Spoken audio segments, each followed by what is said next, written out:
En el nombre del Padre, del Hijo y del Espíritu Santo. Amén. Hermanos, Dios les bendiga. Bienvenidos nuevamente a su programa Me amó y se entregó por mí. Les saluda su hermano y servidor Ludwig Salvador Cardona Gómez para seguir compartiendo el tema Los dones de Dios pueden perderse. Este es un tema, como he dicho en otras ocasiones, del que pocas veces se habla en nuestra iglesia. Y entonces vamos a ver cómo esta es una ley, mejor dicho, dentro de la vida espiritual, que puede darse. Y por eso es que coloqué el término pueden perderse, no quiere decir que se pierdan necesariamente. Dios, que rico en misericordia, como dice la carta a los Efesios, capítulo 2, versículo 4, en algún momento puede decir que no sea de esta forma.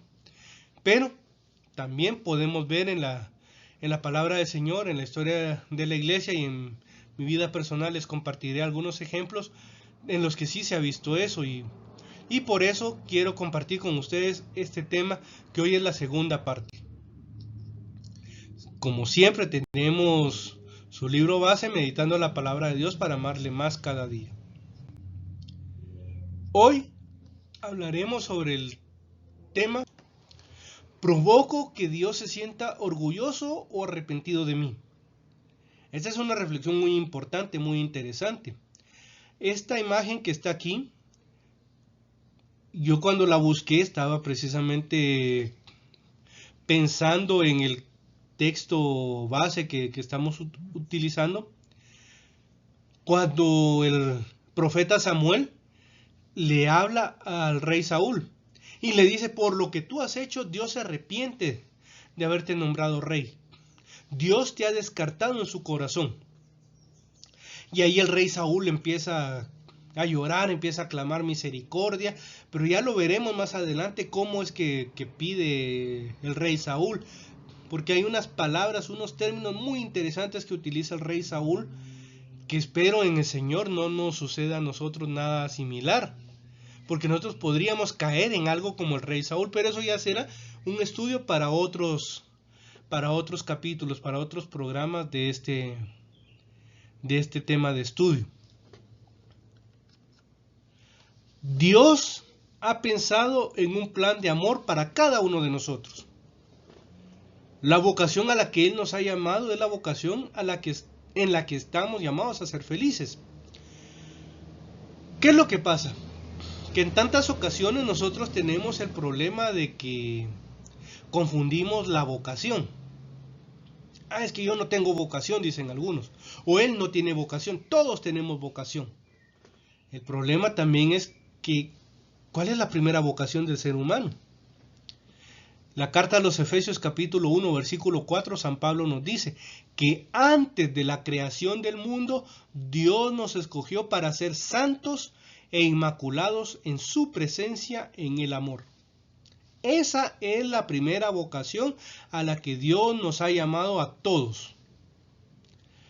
En función de esa vocación es que Dios nos ha llamado a la vida.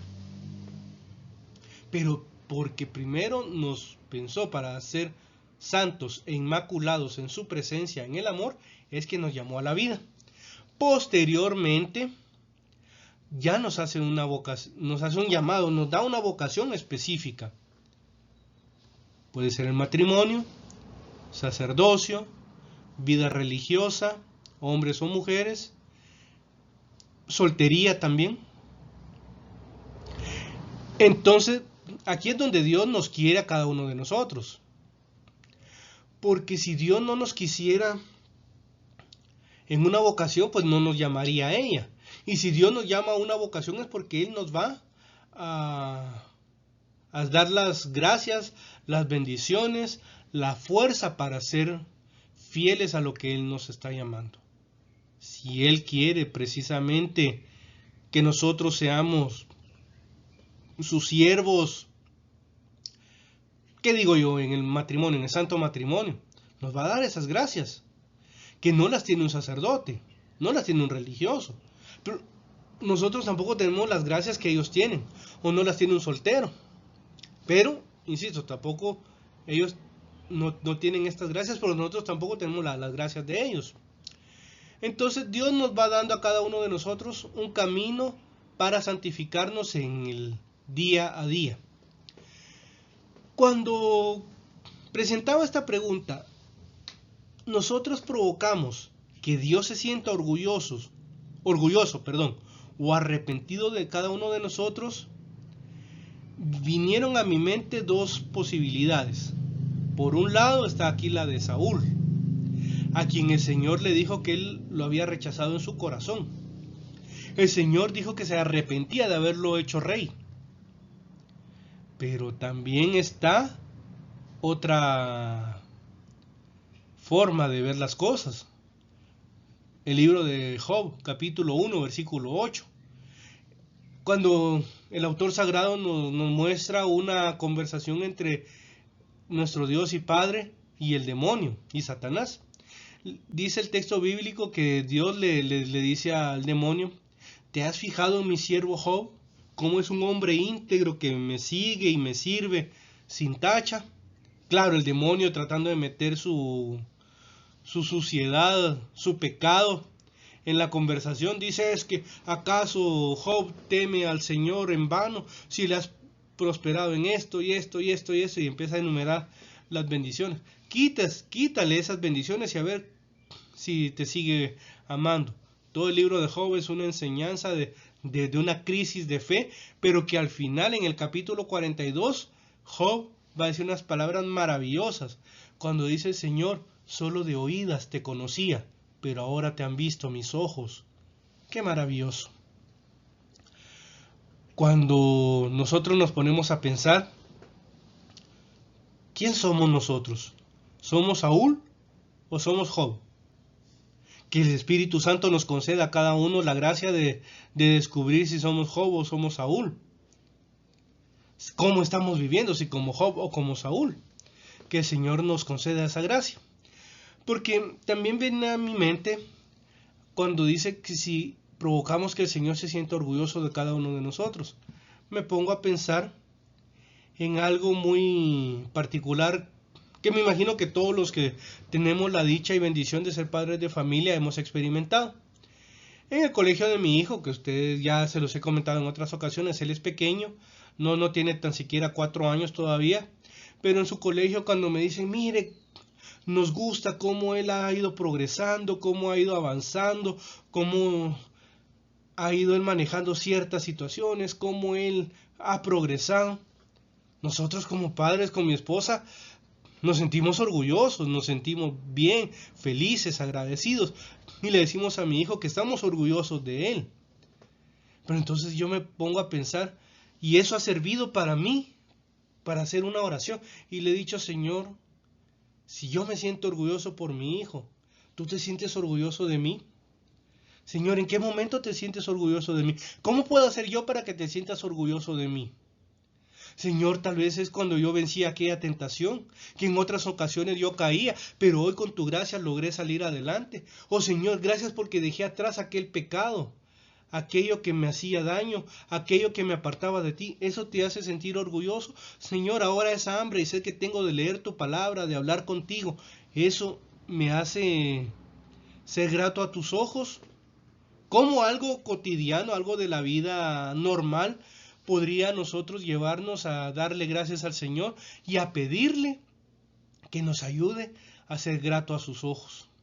Ven, entonces, ¿cómo podemos tomar situaciones de la vida cotidiana para presentárselas al Señor y para ver si somos como Job o somos como Saúl?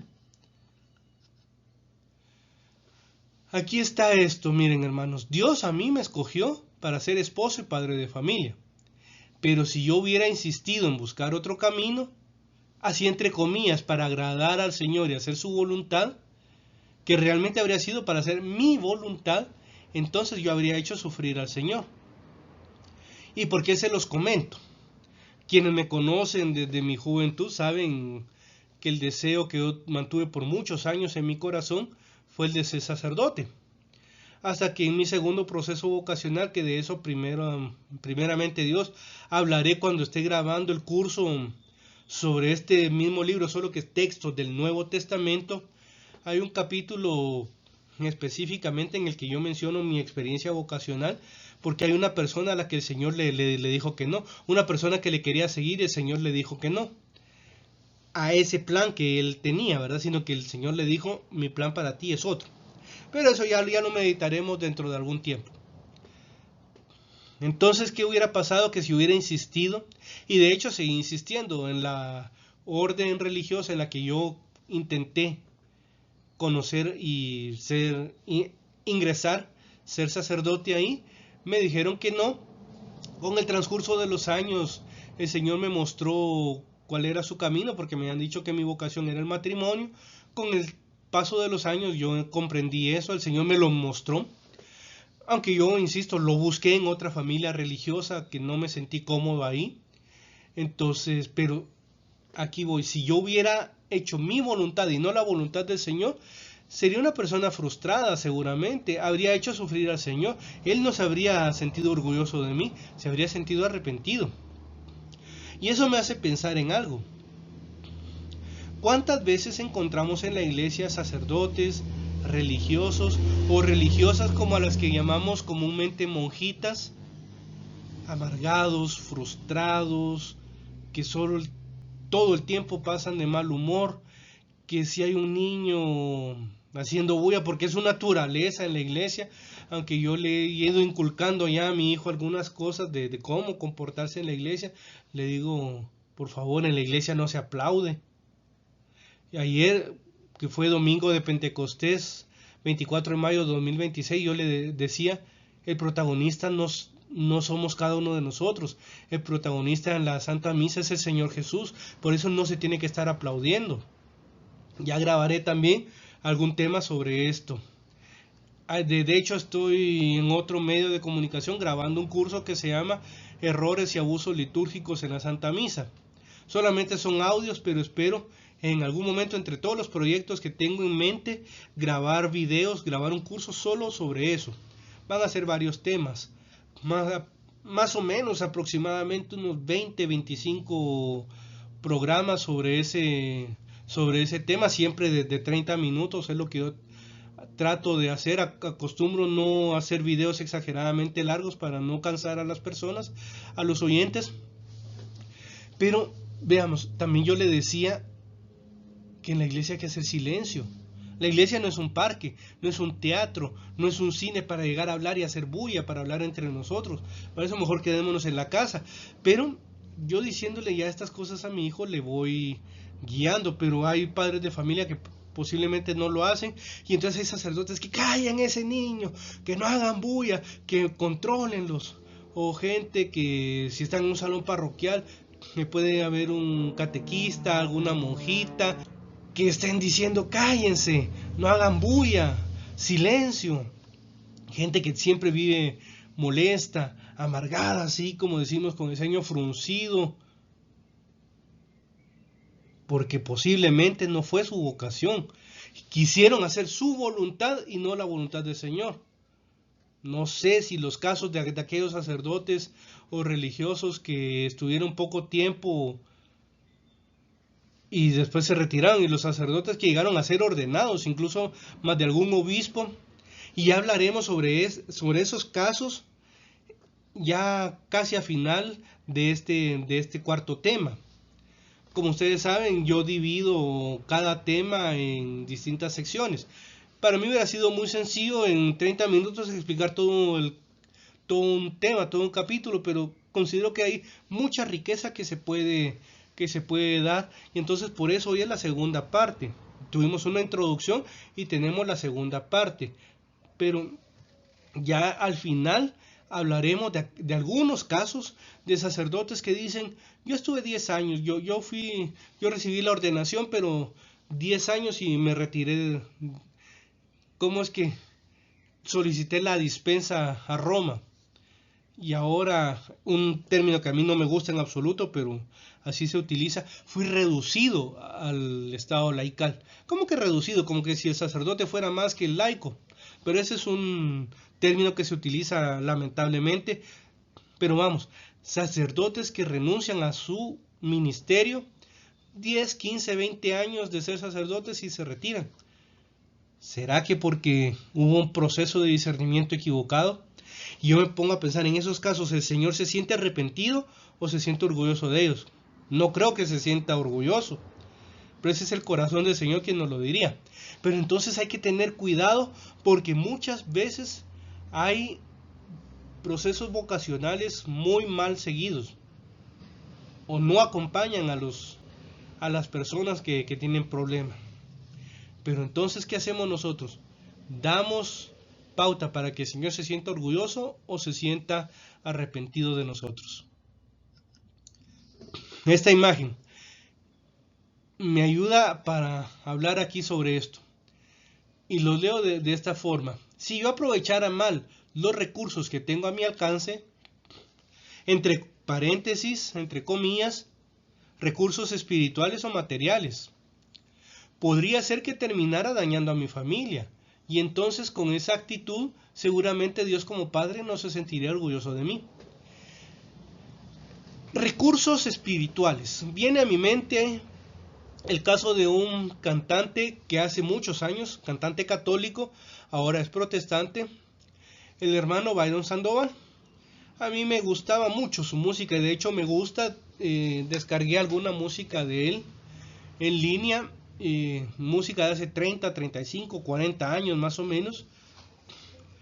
Yo solo tuve la oportunidad de estar en una asamblea con él, pero hacia el año 1995 aproximadamente en Radio Estrella yo escuché que preguntaron por él y dijeron que ya se había hecho protestante. Y ahí alguien, me recuerdo, que hizo un comentario y decía que en una ocasión le preguntaron: mira, hermano Byron, ¿y por qué no tener ningún canto a la Santísima Virgen? Dicen que él solamente se rió, no contestó nada. Pero entonces, con esto yo hablé con uno de los altos dirigentes de Renovación Carismática Católica en aquellos años y le dije: mira, hermano, ¿por qué Byron Sandoval ya no está en la iglesia? ¿Qué pasó con él? Y me dijo: fíjate, hermano, que lo que yo sé es que a él un grupo de hermanos le dijeron, porque él era muy bueno para cantar, lo que algunos confunden con el don de la alabanza, pero eso también sería una explicación para otro curso que se llama Ser músico en la Iglesia Católica. Es un libro que yo tengo, de hecho fue uno de los primeros libros que yo escribí, donde abordo algunas situaciones y explico qué es y qué no es la alabanza realmente, y que muchas veces no tiene nada que ver con la música, pero utilicemos en este momento el término de alabanza como igual a música. Le dijeron: hermano, nosotros consideramos que el Señor te ha dado un marcado don de la alabanza, pero no de la predicación. Y dicen que Byron Sandoval respondió: ustedes están celosos de mí, ustedes no quieren que predique la palabra del Señor. No sé si por eso fue que él se retiró y él fundó su propia secta, que tengo también de conocimiento, que se llama Dios es Amor. Así era la comunidad a la que él pertenecía. Pero ahora con los recursos materiales. El hombre, el padre de familia como cabeza de hogar, debe ser el proveedor de su casa. No debe ser un mantenido. No debe ser de aquellas personas que la esposa sale a trabajar, a ganarse el dinero, y yo me quedo tranquilamente en mi casa, durmiendo, viendo televisión, acostado, sin hacer nada. Esa es una irresponsabilidad del hombre.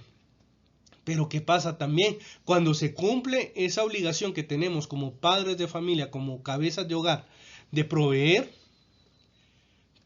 ¿cuál es una actitud que yo he visto lamentablemente en muchos casos?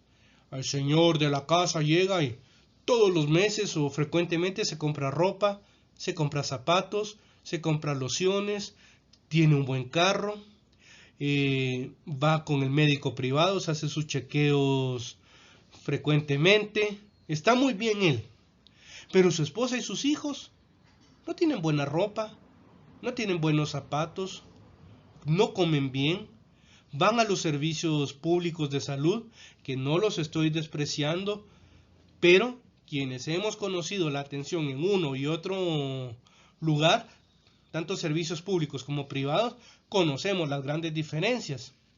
¿Qué pasa entonces? Que están siendo irresponsables estos padres de familia, porque para ellos sí todo. Es que yo soy el señor de la casa y entonces tengo que estar bien. ¿Qué pasa? Que deben utilizar esos recursos para su familia, también para todos del Señor. Y no ponerme yo en primer lugar y después los demás, porque con eso no estamos siendo gratos a los ojos del Señor. Sean dones materiales, sean dones espirituales, si no los ponemos al alcance de nuestra familia, familia en primer lugar, nuestra familia de carne, nuestra familia humana, esposa, hijos, y después familia ampliada, como también la familia espiritual. Si no los estamos poniendo al servicio de nuestra familia, no estamos siendo gratos a los ojos del Señor. Se está arrepintiendo de nosotros. Tantos siervos de Dios, entre comillas, buscan la fama, dinero, reconocimiento o comodidades que pueden llevar algunos puestos de relevancia en la iglesia. ¿Cuántas personas precisamente están así, buscando que los alaben, que los halaguen, que si, hermano, es que usted tiene un gran don y que esto y que... Y muchas veces lo que buscan es plata, es dinero, que les regalen cosas, que les den de comer. Como me dijo en alguna ocasión un predicador al que yo acompañé a una misión, cuando regresé a un grupo en el que yo estuve a mediados de los años 90 y a mediados de los años 2000 regresé, me dice, mira hermano, tenemos que comer en algún lado. ¿Dónde querés comer? ¿Aquí o querés comer al otro lugar al que vamos a ir al que voy a ir a predicar? Porque ni presentarme ante los hermanos me dejó. Le dije, donde vos digas, pasamos a comer. Pero hasta eso, hasta comer de gratis quieren estas personas en tantas ocasiones. Y eso no provoca el agrado, el orgullo del Señor. Pero ¿cuál es el problema? Que muchas veces hay gente que es así y que buscan precisamente la comodidad, el reconocimiento. Que ya poco a poco, ya en otro tema, en otro capítulo veremos algo sobre el ídolo del reconocimiento. Pero hay que tener muchas veces cuidado con todo esto. Porque hay gente que se acostumbra a la buena vida, a la fama y a todo esto, a lo fácil, incluso dentro de la iglesia. Dios es nuestro Padre y por lo tanto Él se siente orgulloso de sus hijos cuando obramos según su voluntad, según la voluntad del Padre. Cuando le amamos de obra y de palabra. Aquí está el libro de Job, capítulo 1, versículo 8, y el Evangelio según San Mateo, capítulo 21, versículos del 28 al 32. Todo esto me lleva también a pensar en lo que está en esta imagen. El Señor Jesús lleva a un niño de la mano. ¿Cuántos de nosotros podemos y debemos ser esos niños que el Señor lleva de la mano en un camino que se está poniendo un tanto oscuro? Pero eso me recuerda al Salmo 23, cuando dice, Señor, no temeré peligro alguno porque tu vara y tu cayado, ellos me sosiegan. Yo no temo peligro alguno porque tú estás conmigo, Señor. Así deberíamos nosotros sentirnos. Pero, ¿cómo vamos a sentirnos de esa forma si hacemos lo que al Señor no le agrada? Si si vamos viviendo según nuestra propia voluntad, nuestra propia perspectiva, nuestro propio entendimiento. Anhelemos llegar a ese punto de que el Señor nos guíe, que el Señor nos lleve de la mano. Esta imagen es un poco grotesca en un primer momento. Quienes ya tenemos ciertos años sabemos de qué película y caricatura se trata originalmente. Fue una adaptación, pero yo estaba buscando, cuando la encontré, algo así como el rechazo de Dios. En dos vías, pues. El rechazo que Dios tiene a sus hijos cuando se arrepiente, como el rey Saúl que se metió a hacer cosas para las que no estaba autorizado, pero también el rechazo que nosotros tenemos a Dios. Y por ello traigo aquí esta reflexión. Saúl, en teoría, vivía según la voluntad de Dios, pero vivía como un ateo práctico. Este término de ateo práctico es acuñado y el padre Luis Mariotti, que del Señor goce, nos lo enseñó. Si no recuerdo mal, en su libro Abba Padre está este término, y el padre Mariotti nos explicaba cuando nos daba el curso Dios Uno y Trino en la universidad. Él nos decía que el ateo práctico es aquella persona que, aunque dice que cree y aunque tenga prácticas de piedad, prácticas religiosas, aunque diga que cree, es una persona que organiza completamente su vida al margen de Dios. que aunque diga que es un creyente, es mentiroso, es ladrón, es hipócrita, es borracho, fumador, consume otro tipo de drogas, trata mal a sus hijos, a su esposa, a los animalitos, a la naturaleza. Pueden haber muchas cosas, muchos pecados, pero, insisto, sigue diciendo que cree, pero su vida completamente es contraria a lo que dice el Señor. O esos que andan predicando por ahí por todos lados, pero que lo único que andan haciendo es dinero, andan tras el dinero, tras la fama, tras el reconocimiento. Muchas veces puede pasar eso. Entonces son ateos prácticos, aunque, insisto, aunque digan que creen. Volvamos a vivir entonces como hijos amados de Dios, agradándole todos los días de nuestra vida, minimizando un poco los dolores que otros hermanos le ocasionan. Nosotros también le ocasionaremos dolores al Sagrado Corazón de Jesús, pero no vivamos como está esta imagen aquí, con un rechazo completamente al Señor, diciendo no quiero saber nada de Él, aunque sea supuestamente creyente, aunque vaya a la Sagrada Eucaristía los domingos, me confiese cada cierto tiempo, lea su palabra, escuche alabanzas, es decir, en el término de la música, habrá cantos cristianos, aunque pueda tener algunas prácticas de piedad, pero puede ser que yo rechace al Señor. Espero que no sea así.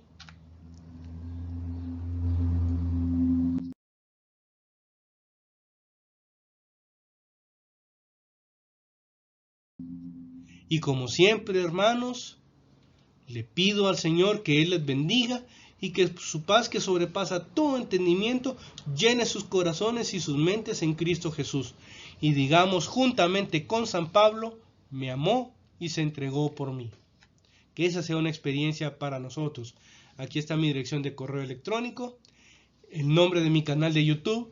Como siempre, les invito a que se queden todo el tiempo en este video, que le den like o me gusta, que se suscriban a su canal, que compartan estas enseñanzas, que le hablen a otros sobre lo que aquí se está reflexionando. Y por favor, si ustedes consideran que este canal ha sido de bendición, oren por mi familia y por mí para que seamos gratos al Señor, que el Señor se sienta orgulloso de nosotros, que no se arrepienta y que nunca hagamos aquello a lo que el Señor no nos ha llamado, que no traspasemos esa frontera y que el Señor no se arrepienta de habernos llamado algún día a su ministerio, a su servicio.